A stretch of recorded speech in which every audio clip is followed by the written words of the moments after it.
Hello guys, magandang umaga, makulimlim na araw ng linggo dito sa UAE.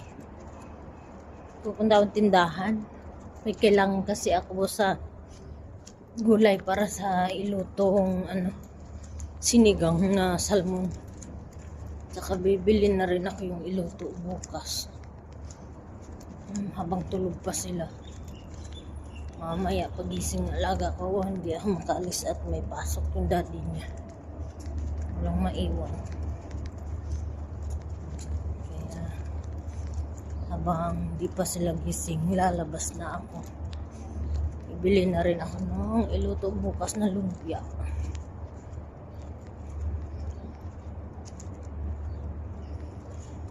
Nag-iwan lang ako ng almusal nila.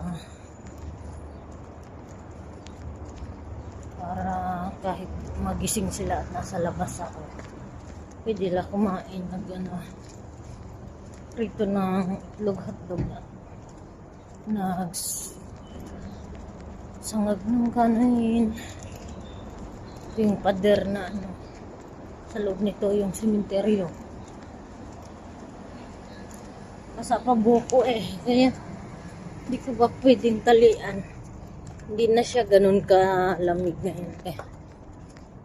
Dami nang nagkakaubos sipon dahil nga sa mapasok na yung tag-init. Nagbago na yung temperature, panahon. Yung weather niya pumapasok ng tag-init. Kaya daming nagkasakit. Tapos wison, doon ako bibili ng panglumpia. Wala kasing panglumpia sa ibang tindahan, dito lang. Ayan, medyo mahangin kaya lumamig.